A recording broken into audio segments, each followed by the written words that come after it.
नमस्कार दोस्तों, story audio book Mumbai channel में आपका स्वागत है। अगर आपको यह कहानी पसंद आती है तो चैनल को सब्सक्राइब करें। तो चलिए शुरू करते हैं। जंगल के बीच अंधेरे कमरे में। अब तक आपने सुना कि किंग के राइट हैंड के धमकाने के बाद भी उसे औरत ने कुछ भी नहीं बताया। यह देख किंग का राइट हैंड उसे देखकर गहरी आवाज से बोला, लगता है यह काफी ढीठ इंसान है। और कुछ नहीं, इसका मुंह खुलवाने के लिए कोई और तरीका अपनाना होगा। किंग एक खतरनाक आवाज में बोला, फुटेज शुरू करो। अभी वो इतना ही बोला था कि उस लड़की के सामने एक बड़ी सी स्क्रीन में कुछ अलग अलग जगह की फुटेज शुरू कर दी। उन फोटोज को देखकर उस लड़की की सांस ऊपर नीचे होने लगी थी।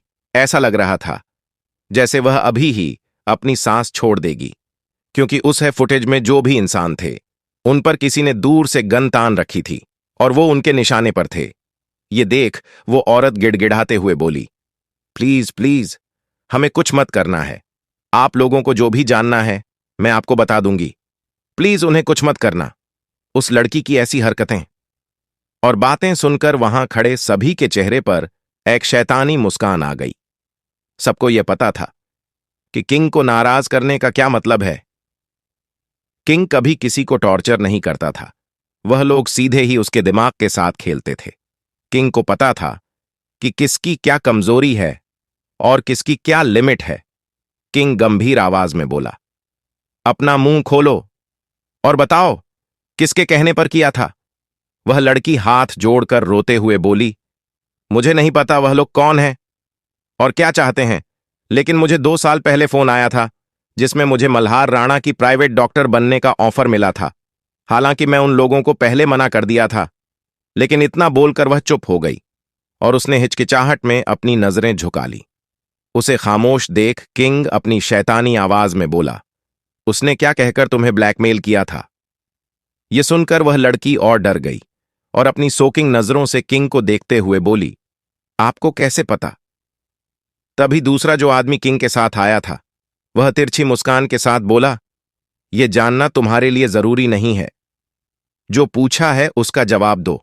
अब तक तो मेरे रीडर को पता चल गया होगा कि वह लड़की कौन है। वह कोई और नहीं, वही घमंडी डॉक्टर है जिसने बार बार अनाया को बेइज्जत किया था। इस डॉक्टर को हर्षवर्धन ने उठा लिया था। और मैं आपको वह भी बता देती हूं कि किंग कौन है। किंग कोई और नहीं, हर्षवर्धन रावत है। हालांकि इसके बारे में बहुत कम लोग जानते हैं।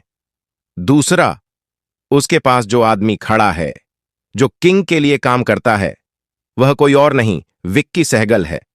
अब हम उन्हें अपने नाम से ही बुलाएंगे ताकि कंफ्यूजन ना हो।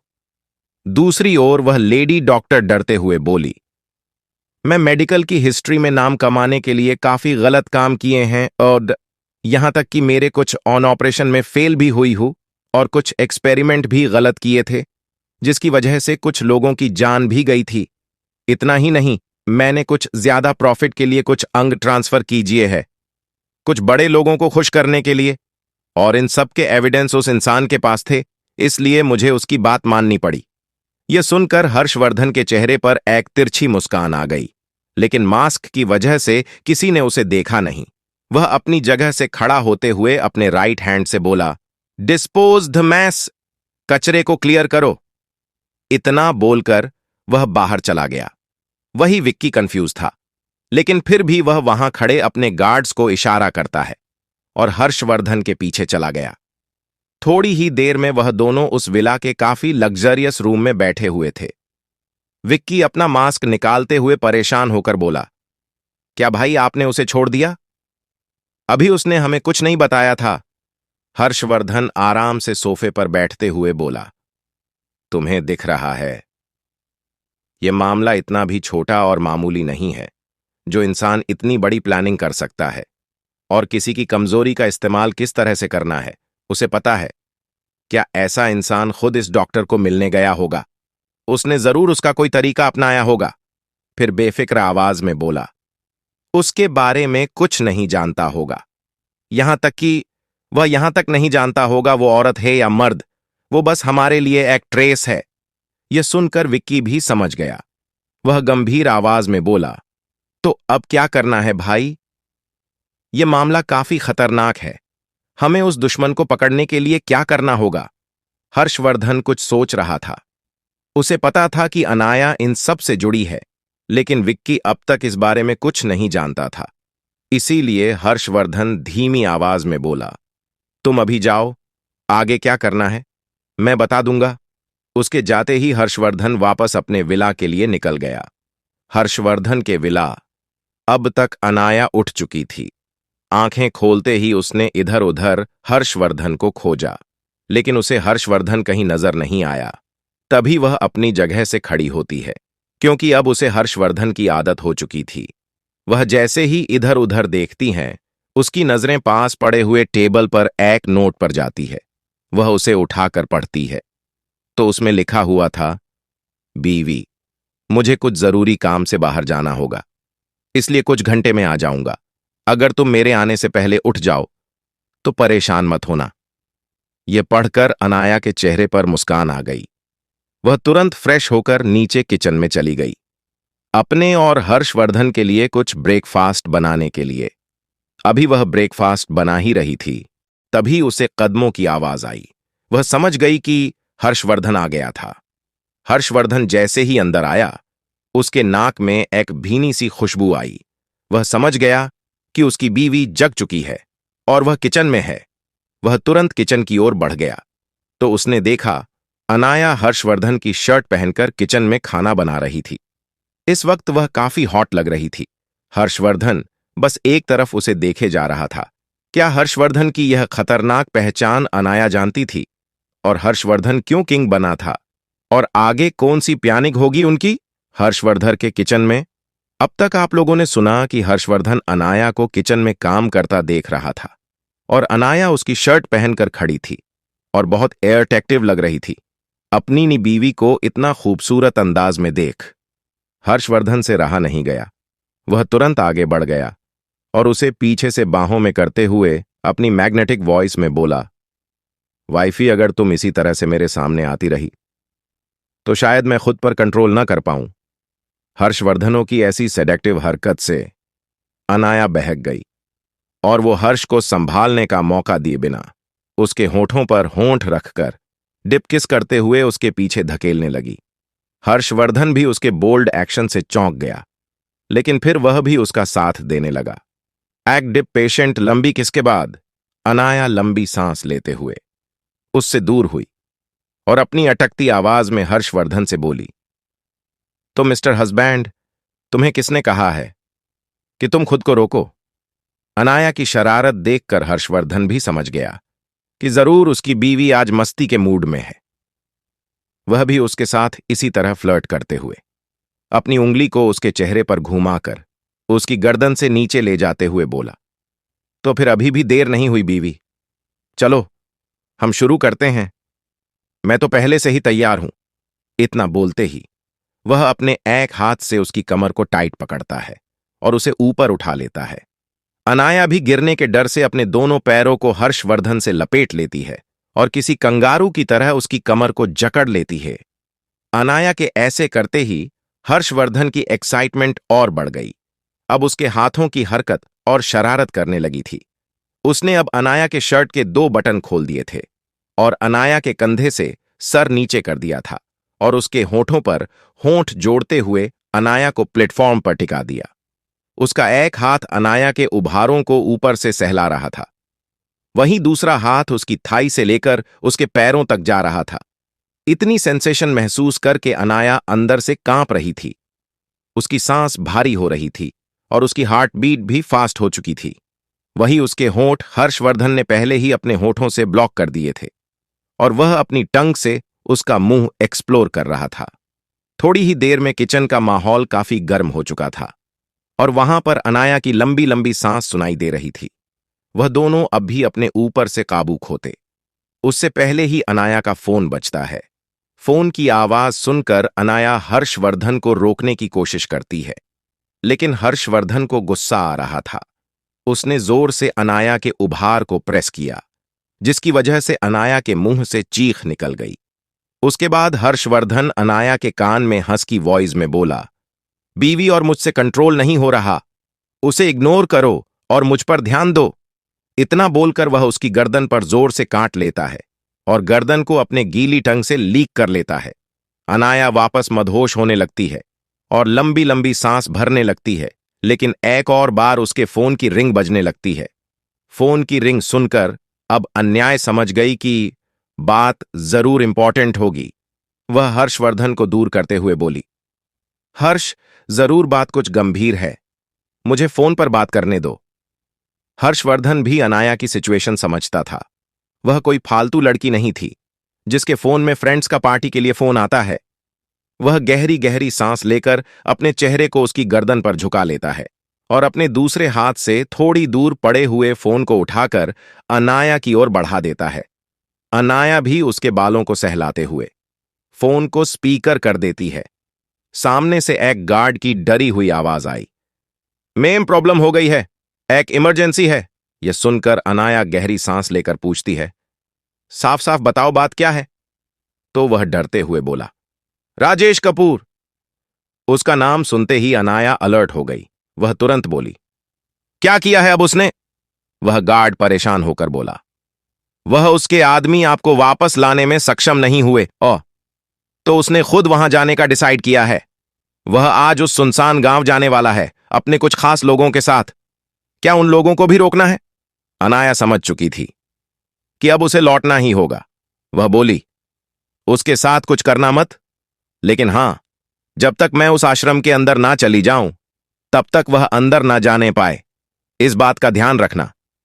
वह गार्ड परेशान होकर बोला, मेम, क्या मैं आपकी वहां जाने की तैयारी कर दूं? अनाया गहरी आकाश में बोली, नहीं, तुम्हें करने की जरूरत नहीं है, मैं अपने आप चली जाऊंगी। इतना बोलकर वह फोन काट देती है। फिर हर्षवर्धन की ओर देखकर बोली, हस्बैंड, मुझे जाना होगा, चले हम ब्रेकफास्ट कर लेते हैं। उसकी बात सुनकर हर्षवर्धन भी उदास हो गया, लेकिन वह जानता था कि अब उसे जाना होगा, इसीलिए वह मुस्कुराकर बोला, ठीक है, चलो ब्रेकफास्ट करते हैं। इतना बोलकर वह ब्रेकफास्ट टेबल पर बैठ जाता है। अनाया सारे खाने की चीज टेबल पर सजाती है और चेयर पर बैठने वाली थी कि हर्षवर्धन उसे खींचते हुए गोद में बिठा लेता है और उसकी कमर को करते हुए बोला, आज तुम यहीं पर बैठकर ब्रेकफास्ट करोगी और मुझे भी खिलाओगी। यह सुनकर अनाया के चेहरे पर मुस्कान आ गई और वह वहां पड़े खाने में से एक बाइट तोड़कर अपने हस्बैंड को खिला देती है। अनाया परेशान होकर उसे देखते हुए बोली, मिस्टर हस्बैंड, आप मुझे छोड़कर कहां गए थे? ये बात आपने नहीं बताई है। क्या अनाया वापस बिना किसी परेशानी के लौट जाएगी? और क्या इस बदले में कोई कुर्बानी देगी अनाया हर्षवर्धन के विला में? अब तक आपने सुना कि हर्षवर्धन को परेशान देख अनाया उसका ध्यान बंटने के लिए पूछती है, रात को आप कहां गए थे? वही अनाया को ऐसे टिपिकल बीवी की तरह पूछताछ करता देख हर्षवर्धन के चेहरे पर मुस्कान आ गई, लेकिन अनाया की धूर्ती नजरें देख वो तुरंत सीरियस हो गया और गहरी आवाज में उसे सब कुछ बताता है जो उस लेडी डॉक्टर के बारे में उसे पता चला था। यह सुनकर अनाया समझ गई कि उनका दुश्मन कोई मामूली इंसान नहीं है, वह लोगों के साथ खेलने में बहुत अच्छा है। कुछ सोचते हुए अनाया बोली, आगे कोई भी छानबीन करो तो सोच समझ कर काम करना। मैं नहीं चाहती कि वो तुम्हारे खिलाफ कोई साजिश रचे, उसका टारगेट में ही रहनी चाहिए। अस्पताल की बात सोचकर उसे गुस्से में डरते हुए बोला, यह क्या बकवास कर रही हो? अनाया कुछ सोचते हुए बोली, मैं सही कह रही हूं, अगर तुम सामने आए तो हमारी सारी ताकत सामने आ जाएगी और उसे पता चल जाएगा कि तुम्हारा और मेरा कोई कनेक्शन है। इसलिए अपने कोई भी सोर्स का इस्तेमाल से उसे खोजने के लिए मत करना, बस मुझे प्रोटेक्ट करने के लिए करना है ताकि उसकी नजरें तुम पर ना पड़े। और वैसे भी हमारा दुश्मन साथी से बचने में बहुत अच्छा है, मैं नहीं चाहता कि वह तुम्हारे खिलाफ कोई खुफिया साजिश रखें। हर्षवर्धन को अच्छा लगा कि अनाया उसके लिए चिंता कर रही है। फ्लैट में कुछ घंटों के बाद एक प्राइवेट फ्लाइट अपनी मंजिल की ओर बढ़ रही थी। उसके अंदर हर्षवर्धन अपने बीवी को काफी छोटी नजरों से घूर रहा था। वही अनाया उसकी गोद में बैठी हुई थी। उसकी आंखों में शरारत थी, वो अपने पति से नजरें चुरा रही थी। अब उसे रहा नहीं गया तो वो बोली, ओहो, मुझे धुर क्यों रही हो? तुम भी यही चाहते थे। तो हर्षवर्धन उसे घूरते हुए बोला, हाँ ने भी यही चाहता था कि मैं तुम्हें उस आश्रम तक खुद के कर जाऊं, लेकिन अगर तुम मुझे अपने साथ लेकर जाना ही चाहती थी तो फिर तुमने मुझे झूठ क्यों बोला, मुझे बेवकूफ क्यों बनाया। यह सुनकर और थोड़ी देर पहले की अपने पति की हरकत देखकर अनाया हंसने लगी। दरअसल कुछ वक्त पहले वो हर्षवर्धन के घर पर थे, जब अनाया अपनी चीजें लेकर उस सुनसान गांव के लिए निकलने वाली थी, लेकिन उसने हर्षवर्धन को अपने साथ लाने के लिए मना कर दिया था और गुस्से में डांटते हुए बोली थी, अपनी कंपनी जाओ और ढेर सारे पैसे कमाओ, वहां पर मैं अकेली चली जाऊंगी, तुम्हारे आने की जरूरत नहीं है। तो हर्षवर्धन जिद करके उसके साथ एयरपोर्ट तक आया था। वही एयरपोर्ट पर आते ही अनाया ने छोटे बच्चों की तरह जीत की कि वह उसे गोद में उठाकर फ्लाइट में बिठा दे। हर्षवर्धन अपनी बीवी की बात कैसे काट सकता था। वो तुरंत उसे अंदर लेकर गया, लेकिन जैसे ही उसने अनाया को उठाकर फ्लाइट में बिठाने के लिए अंदर गया और अभी वह उसे सारी हिदायत दे ही रहा था कि उसे खतरे में नहीं पड़ना, यह नहीं करना है, वह नहीं करना है, उससे पहले ही फ्लाइट शुरू हो गई और वह लोग हवा में थे। यह देखकर हर्षवर्धन को समझने में देर नहीं लगी कि अनाया को अब तक उसके साथ मस्ती कर रही थी और वह उसकी टांग खिंचाई कर रही थी। वह पहले ही डिसाइड कर चुकी थी कि वह हर्षवर्धन के साथ ही उस सुनसान गांव में जाएगी। वैसे तो हर्षवर्धन को थोड़ा सा गुस्सा भी आ रहा था, और भला आए भी क्यों नहीं। आखिरकार वह अपनी बीवी को कब से मिन्नतें करके मना रहा था कि वह उसे अपने साथ जाने की परमिशन दे दे, लेकिन अनाया थी जो कब से ना ना कर रही थी और उसे इग्नोर कर जा रही थी, और फिर उसने खुद ही उसे इतना बड़ा सरप्राइज दिया। वैसे भी हर्षवर्धन ने आज तक किसी के सामने इतनी रिक्वेस्ट नहीं की होती। वह धुर कर अपनी गोद में बैठी हुई अनाया को देख रहा था। अनाया को उसके दिल का हाल बखूबी पता था, इसीलिए वह उसे खुश करने के लिए बार बार किस कर रही थी। कभी उसके होठों पर बेबी किस करती, तो कभी उसके गालों पर किस करती, कभी उसके कान को हल्के से काटती, तो कभी अपने हाथों को उसकी गर्दन से ले जाते हुए उसके सीने पर राउंड बनाती और उसे सिड्यूस करती। वैसे तो हर्षवर्धन को अनाया की इस हरकत से बहुत अच्छा लग रहा था। उसे अच्छा लगता था जब भी अनाया उसके साथ फ्लर्ट करती थी या फिर उसे मनाने के लिए ऐसी अजीबोगरीब हरकतें करती थीं। हर्षवर्धन को काफी वक्त के बाद भी कुछ रिएक्ट न करता हुआ देखकर अनाया उसे अपनी आंखें छोटी करके घूरते हुए उसके दोनों गालों को खींचकर उसके होठों को जोर से काट कर बोली, मिस्टर हब्बी, आज आपकी जिद बहुत हो गई। अगर अब नाराज रहे तो मैं मनाने वाली नहीं हूं। फिर मैं भी देखती हूं कि तुम मुझसे बात कैसे कर पाते हो। देखना, मैं तुमसे बात ही नहीं करूंगी। इतना बोलकर उसने भी मुंह फुला लिया। यह देखकर हर्षवर्धन को समझ आ गया कि कुछ ज्यादा हो गया। उसकी बीवी उससे नाराज हो गई। वह उसे लाइट किस करते हुए बोला, ऐसा कुछ नहीं है, मैं बस मस्ती कर रहा था। यह अनाया भी जानती थी, लेकिन हर्षवर्धन बस भाव खा रहा था, इसलिए उसने भी सामने गुस्सा होने का नाटक किया। कुछ सोचते हुए अनाया हर्षवर्धन को देखकर बोली, वैसे मिस्टर हस्बैंड, मेरे वापस आने तक मैं चाहती हूं कि तुम अपने प्रॉब्लम सॉल्व कर लो। यह सुनकर हर्षवर्धन अपनी आईब्रो उठाते हुए बोला, कौन सी प्रॉब्लम? अनाया उसे गहरी नजरों से देखते हुए बोली, उन लोगों से डील करना जो तुम्हारे लिए खतरा बने हुए हैं। मैं नहीं चाहती कि हर वक्त मेरे हस्बैंड पर किसी की नजरें टिकी रहे और हर वक्त कोई उसे मारने की साजिश करता रहे, इसीलिए मेरे वापस आने तक इन सभी मामलों से निपट लेना। किस बारे में बात कर रही है अनाया? और क्या अब वो लोग जुदा हो जाएगा फ्लाइट में? अब तक आपने सुना कि अनाया हर्षवर्धन को अपने दुश्मनों से निपटने को कहती है। हर्षवर्धन उसकी बात समझ गया था। अनाया नहीं चाहती थी कि वह खतरे में रहे, तो वो उसकी बात जरूर मानेगा। वह उसे देखते हुए प्यार से बोला, ठीक है, जैसा तुम चाहती हो। जब भी मौका मिलेगा मैं उन लोगों को ठिकाने लगा दूंगा, तुम चिंता मत करो। आज तक हर्षवर्धन इस चीज के लिए हिचकी जा रहा था। इसकी सबसे बड़ी वजह थी उसकी दादी। वह उसकी दादी से बहुत प्यार करता था, लेकिन उसकी दादी परिवार को काफी ज्यादा वैल्यू देती थी और वह उसके सौतेले चाचा को अपना परिवार मानती थी। हालांकि वो भी उन्हें खास पसंद नहीं करती थी, लेकिन हर्षवर्धन के दादाजी को दिए वचन के कारण वो उन्हें बर्दाश्त करती थी।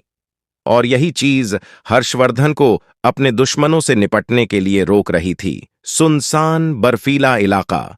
दूसरी ओर हाईली स्किल्स किलर की टीम एक सुनसान इलाके में अपने प्राइवेट गाड़ियों से उतरती है। उस टीम में तकरीबन 12 लोग थे, जिन्होंने ऊपर से नीचे तक काले कपड़े पहने थे। वह लोग किसी माफिया गिरोह के लोग नजर आ रहे थे, और यह सच भी था। यह कॉन्ट्रैक्ट किलर की गैंग थी। एक बहुत बड़ी इंटरनेशनल कॉन्ट्रैक्ट किलर्स की टीम है, जिन्हें लोग अलग अलग चीजों का कॉन्ट्रैक्ट देते हैं, जैसे किसी को उठाना हो, किसी को मरवाना हो, कोई कीमती चीज एक जगह से दूसरी जगह ले जानी हो। यहां तक कि वह लोग बहुत ज्यादा ताकतवर इंसान जैसे कि पॉलिटिशियन, बिजनेस टाइकून या फिर आपसी दुश्मनी के लिए भी कॉन्ट्रैक्ट किलिंग का काम करते थे। इन लोगों को आज इस हिमालय की बर्फीली जगह पर किसी का मर्डर करने का कॉन्ट्रैक्ट मिला था, इसीलिए यह खतरनाक टीम यहां आई थी। उनमें से एक टीम का लीडर उसे ठंडी जगह को देखते हुए गहरी आवाज में बोला, इस जगह का मुआयना करो और आसपास की हर चीज के बारे में पता करो, और ध्यान रखना, छोटी सी छोटी चीज पर नजदीक से नजर रखना। हम हमारी टारगेट के बारे में कुछ नहीं जानते, यहां तक कि हमें यह तक नहीं पता कि हमारा टारगेट दिखता कैसा है। बस इतना पता है कि वह एक मामूली सी लड़की है। यह सुनकर उसके पास खड़ा हुआ एक और आदमी बोला, जी बॉस, हम देख लेंगे।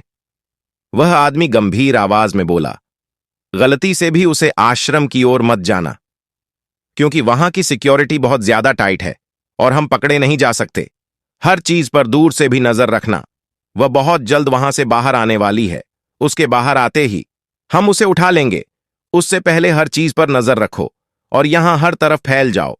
किसी को भी तुम्हारी मौजूदगी का एहसास नहीं होना चाहिए। सभी लोग एक साथ बोले। बस इतना बोलकर सभी लोग अलग अलग दिशाओं में गायब हो गए उस सफेद बर्फ के मैदान में। थोड़ी ही देर में वह 12 लोग किसी जादू की तरह गायब हो गए और पीछे छूट गए, बस उनकी कुछ निशान। यह इलाका वैसे भी बहुत सुनसान था।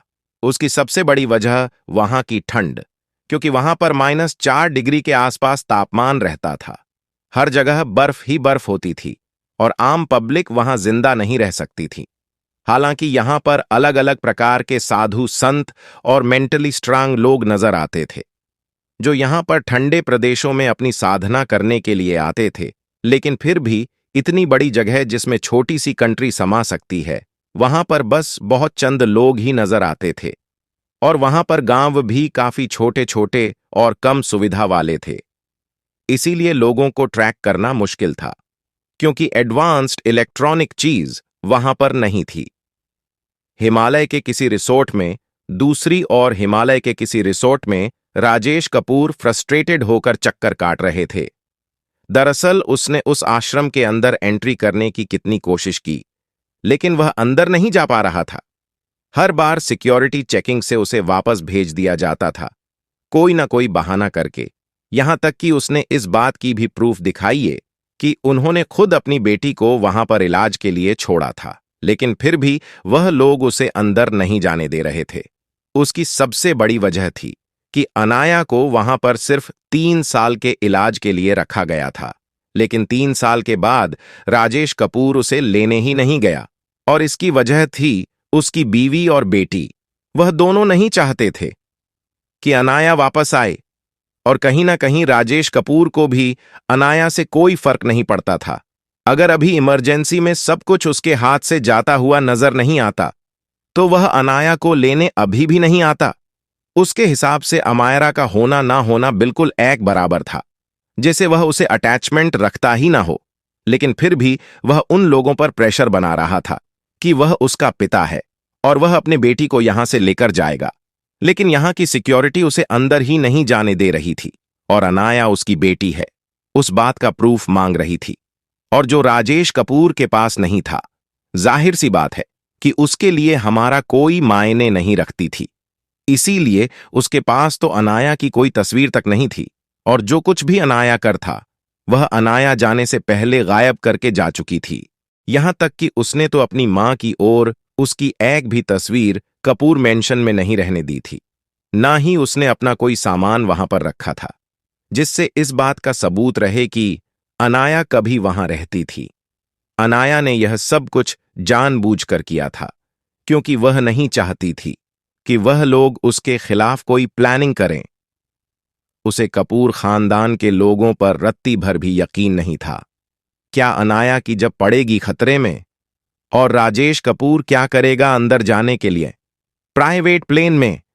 अब तक आप लोगों ने सुना कि सेक्रेटरी रजत उन लोगों की लिस्ट अपने बॉस के पास लाता है, जो अनाया ने उसे पता करने को कहा था।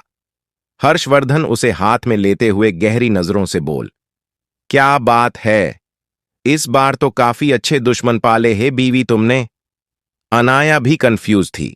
वह तुरंत उसे कागज में देखती है तो उसे कागज में जो 4 नंबर लिखे हुए थे, उसमें से एक बिजनेस टाइकून था, दूसरा उसमें से एक मिलिट्री कमांडर था, और तीसरा एक जाना माना पॉलिटिशियन था, और एक हाई रैंक ऑफिसर था जिसके कनेक्शन काफी हाई थे। ये सब कुछ देखते हुए अनाया एक टेढ़ी मुस्कान के साथ बोली, लगता है कल बहुत सारे लोग सुर्खियों में होंगे। ये सुनकर हर्षवर्धन के चेहरे पर सेठानी चमक आ गई। फिर कुछ सोचते हुए उसे देखते हुए बोला, अगर तुम्हें न कर रहा हो तो मुझे बोलो, मैं उन लोगों को ठिकाने लगा दूंगा, तुम्हें चिंता करने की जरूरत नहीं है। अभी वह इतना ही बोला था, तभी अनाया उसे रोकते हुए बोली, नहीं, मैं नहीं चाहती इन सब में तुम्हारा नाम आए। अभी तुम मेरे लिए छुपी हुई ताकत हो और तुम वहीं रहो। इन छोटे मोटे परिंदों को तो मैं ही देख लूंगी। इतना बोलकर वह आसपास देखती है। अनाया की हरकत से हर्षवर्धन भी समझ गया कि जरूर बात कुछ खुफिया है, इसीलिए वह उसे ऐसे ही गोद में उठाकर प्राइवेट कमरे की ओर बढ़ गया। वह लोग जैसे ही अंदर आए, अनाया ने अपनी वॉच में अपनी फिंगरप्रिंट लगाई। फिंगरप्रिंट लगते ही वॉच से आवाज आई, मास्टर, मेरे लिए क्या ऑर्डर है? अनाया गंभीर आवाज में बोली, रेम, उन 4 नंबरों की डिटेल मेरे फोन में भेजो, और उनके हर तरह के गलत काम की डिटेल मुझे चाहिए, क्योंकि उन लोगों की हरकत जिस तरह की है, मुझे नहीं लगता कि वह कोई दूध के धुले हुए होंगे। रेम एक रोबोटिक आवाज में बोला, जी मास्टर, मैं अभी आपको उन 4 की डिटेल भेजता हूं। इतना बोलकर वॉच से बिप की आवाज आई और वह वापस बंद हो गया। वहीं हर्षवर्धन तो बस आंखें फाड़े अपनी बीवी और उसके हाथ में पड़ी हुई वॉच को घूर रहा था। उसे यह तो पता था कि यह एडवांस वॉच है, लेकिन उसे इतनी एडवांस चीज देख यकीन नहीं हो रहा था। वह बस सदमे में एकटक उसे वॉच को देखे जा रहा था। उसकी ऐसी हरकत से अनाया उसे देखते हुए बेफिक्री से बोली, मिस्टर हस्बैंड कहां खो गए? इतना बोलकर वह उसकी नाक पर हल्के से पिंच कर लेती है। वहीं अनाया की इस हरकत से हर्षवर्धन के चेहरे पर भी मुस्कान आ गई। वह उसे देखते हुए प्राउड मुस्कान के साथ बोला, वैसे वाइफ, मुझे नहीं पता था कि तुम्हारी ये वॉच इतनी एडवांस है। अनाया कुछ सोचते हुए बोली, हां, शायद इसीलिए मैंने बहुत बड़ी कीमत चुकाई इसे पाने के लिए। उसकी बात हर्षवर्धन को समझ नहीं आई, इसीलिए वह उसकी ओर देखता है, लेकिन उसने अनाया की आंखों में गहरी उदासी देख ली थी। वह नहीं जानता था कि यह वॉच अनाया की मां गीता कपूर की है, जिसने यह वॉच उसकी बेटी के लिए छोड़ी थी। लेकिन अनाया के दिल में उसकी मां के कई सारे एहसास जाग गए। हर्षवर्धन उसकी आंखों की उदासी देख चुका था। वह उससे कोई सवाल नहीं पूछना चाहता था। उसे हमेशा से ही लगता था कि वह किसी पर खुद को फोर्स नहीं कर सकता, जब तक अनाया के दिल में खुद ऐसा नहीं होता कि वह हर्षवर्धन को अपने बारे में कुछ बताएं। तब तक हर्षवर्धन कभी सामने से उसे पूछता नहीं था। यही बात अनाया को हर्षवर्धन की सबसे ज्यादा पसंद की थी, लेकिन हर्षवर्धन उसे उदास नहीं देख सकता था। इसीलिए उसने उसके होठों पर हल्के से किस करते हुए पूछा, इसका मतलब तुमने जो मुझे दी है वह भी इतनी एडवांस है? यह सुनकर अनाया उसे मना करते हुए बोली, नहीं, वह इतनी एडवांस नहीं है। हर्षवर्धन अपना मुंह फुलाकर बोला, तुमने मुझे ऐसे ही निपटा दिया। तुमने इतनी अच्छी खुद के लिए रखी और मुझे ऐसी दे दी। यह सुनकर अनाया समझ गए कि वह नखरे कर रहा है। वह उसकी ओर देखते हुए रोमांटिक अंदाज में बोली, वह क्या है ना हस्बैंड, मुझे तुम पर निगरानी रखनी थी, इसीलिए मुझे लगा कि मुझे तुम्हें यही वॉच देनी चाहिए। कहीं तुमने इसका गलत फायदा उठा लिया और मुझे ही इसके जरिए चीट कर दिया तो मैं क्या करूंगी। इतना बोलकर वह एक आंख मार देती है। उसकी हरकत से हर्षवर्धन के चेहरे पर भी मुस्कान आ गई और अनाया भी खिलाकर हंसने लगी। अनाया की मुस्कान देखकर हर्षवर्धन के दिल में एक सुकून आया। वह यही तो चाहता था, अपनी बीवी के चेहरे पर मुस्कान। तब तक रॉबर्ट रेम भी अपना काम कर चुका था। अनाया के फोन में एक मैसेज आता है। अनाया उसे खोलकर देखती है तो उसमें उन लोगों की डिटेल्स थीं। अनाया तुरंत उन डिटेल्स को हर्षवर्धन को भेजती है और सामने टेबल पर पड़े हुए हर्षवर्धन के लैपटॉप को खोलते हुए हर्षवर्धन के लैपटॉप में वह डिटेल पढ़ने लगती है। वह भी हर्षवर्धन की गोद में बैठी थी, तो हर्षवर्धन भी उन डिटेल्स को पढ़ रहा था। जैसे जैसे वह उस डिटेल को देख रहा था वैसे उसकी आंखें गहरी हो रही थीं। इतनी कम वक्त में इतनी डीप लेवल की डिटेल निकालना किसी के बस की बात नहीं थी। हर्षवर्धन को समझ नहीं आ रहा था कि इस छोटी सी घड़ी ने यह कैसे कर दिया होगा। अब तो हर्षवर्धन को आदत सी हो गई थी अनाया के आसपास होते हुए अलग अलग चमत्कार देखने की।